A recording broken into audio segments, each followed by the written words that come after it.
Quais são as fontes da oração? A oração brota do coração. A oração é o encontro com Deus. Deus que se comunica conosco e nós que nos comunicamos com Deus. É um encontro. Um encontro, e se esse encontro se repete por muitas vezes, melhor dizer sempre, o nosso coração vai sendo transformado, mudado, e sempre para melhor, e caminhando para a perfeição, para o cume do monte, para a sétima morada, com Santa Teresa de Jesus, e o cume do monte, com São João da Cruz. O Catecismo da Igreja apresenta 4 fontes da oração.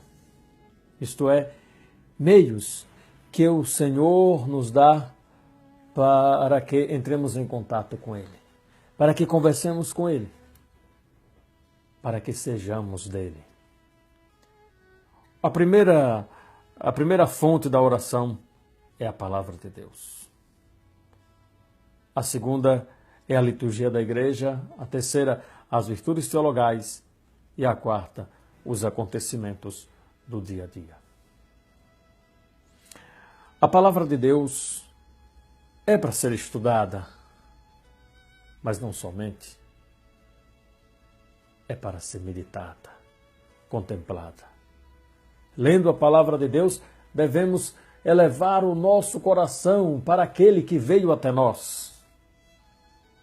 Esse deve ser o primeiro pensamento para se ler a palavra de Deus. Tem muitos elementos para se estudar, mas que o estudo eleve o nosso coração, isto é, faça o nosso coração rezar.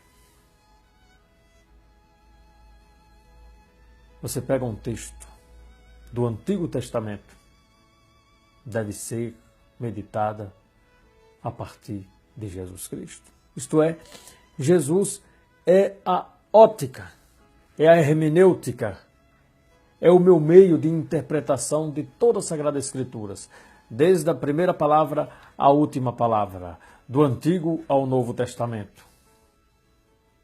Porque o Senhor é eterno. Ele assumiu a nossa humanidade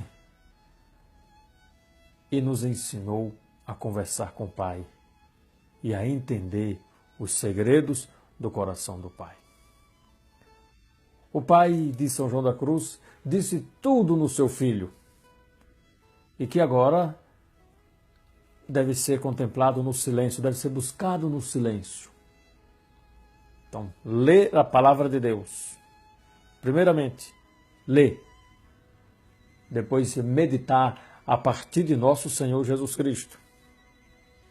E que essa meditação faça com que saibamos o que Deus quer da nossa vida. Mas também nessa meditação encontremos palavras para dizermos a Deus, ao Senhor, ao Pai, ao Filho, ao Espírito Santo. Então, desde a meditação, primeiro a leitura, a meditação e a contemplação. A contemplação, esse encontro amoroso com o Senhor, de agradecimento por aquilo que Ele nos diz e o que Ele nos faz dizer a Ele. É esse olhar para o Senhor. Olho para Ele e Ele olha para mim. Troca de olhares. Esta é a contemplação. Este coração inflamado que sai do momento da oração deve agora se esforçar para viver as virtudes. Amar, perdoar, aprender a sofrer, isto é, não ter desespero nos momentos da contingência humana. O sofrimento faz parte da contingência humana. Aos poucos, lendo a palavra de Deus, nós vamos aprendendo a lidar com a vida. Porque a vida é obra de Deus.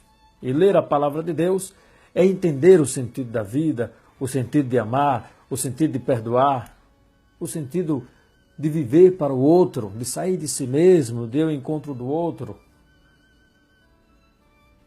A palavra de Deus nos coloca em contato com Deus e com os outros. A segunda fonte da oração é a liturgia da igreja. Ora, a Eucaristia é a oração mais sublime que nós temos. Começamos com a palavra de Deus. Deus que se comunica conosco. Deus que fala para nós por meio da sua palavra. É uma palavra que entra aos nossos ouvidos e que deve ser sempre conservada no coração e depois vivida.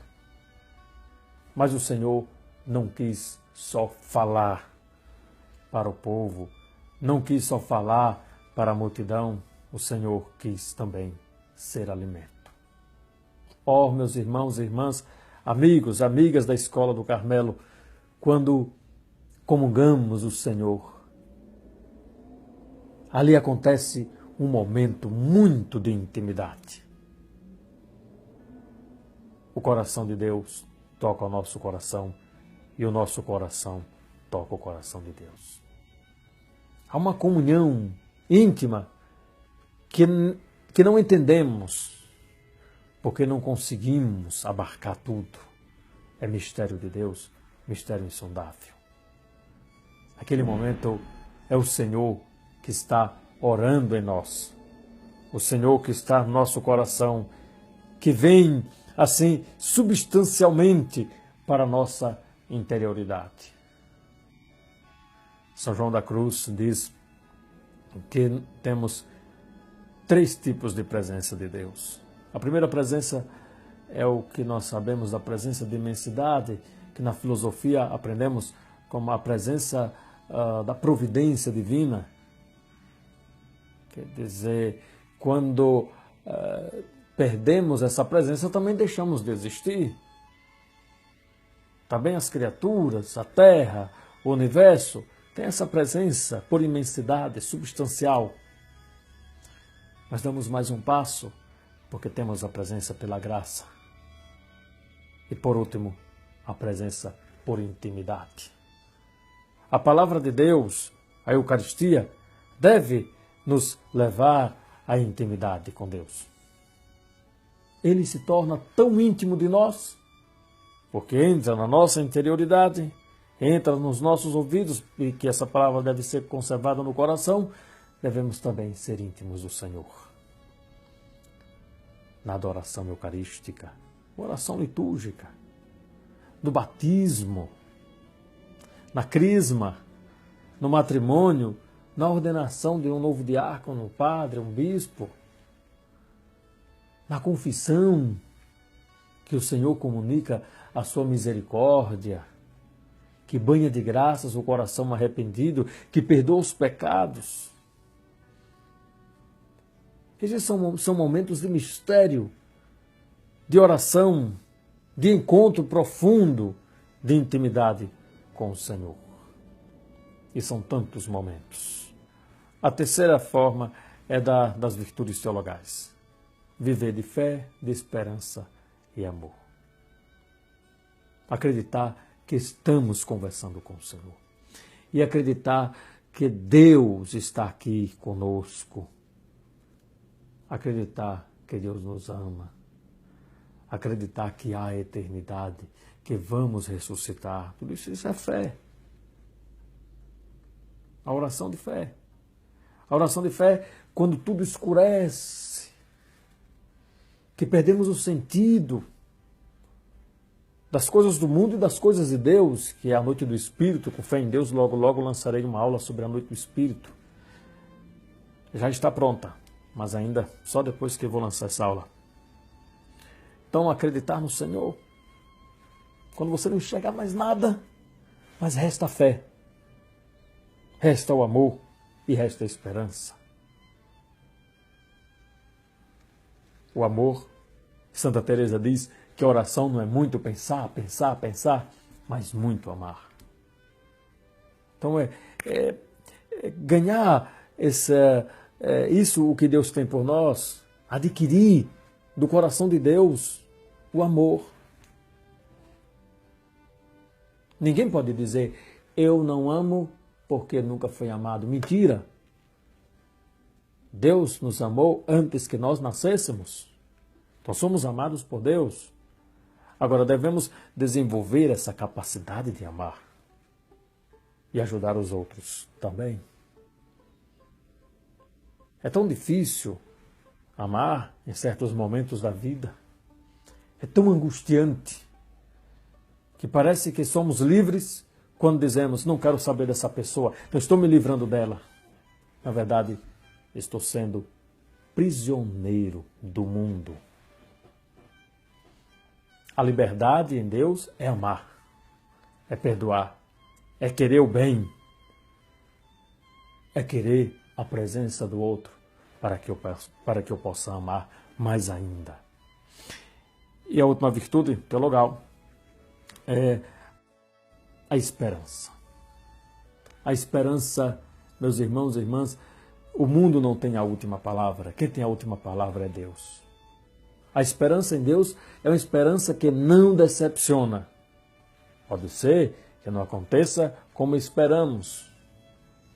Porém, devemos deixar o nosso coração ser convencido pela vontade de Deus. Aí vamos ver que aconteceu a vontade de Deus e não a nossa. Mesmo nos momentos mais difíceis, você coloca a esperança no Senhor, no coração do Senhor, na vida do Senhor, nas palavras do Senhor, não vai se decepcionar. E por último, as situações cotidianas. Devemos aproveitar todos os momentos da vida para rezar. Todos. Alegres, felizes, mais ou menos, devemos aproveitar. Quando nos encontramos com alguém muito querido, devemos agradecer ao Senhor. Quando nos despedimos, que correm as lágrimas de saudades, devemos agradecer ao Senhor pela presença que tivemos. Em todos os momentos, na hora do trabalho, na hora de dormir, em todos os momentos da vida, devemos rezar.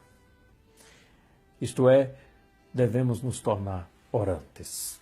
Meus irmãos e irmãs, meus amigos, amigas, continue assistindo os vídeos da Escola do Carmelo. Já estamos no meio do Catecismo de Oração e logo, logo teremos o site da Escola do Carmelo. Já está quase pronto, mas precisa de alguns toques, de alguns detalhes. Rezem para que esse projeto aconteça. Essa Escola do Carmelo é para você. Deus nos abençoe. Em nome do Pai, do Filho e do Espírito Santo. Amém.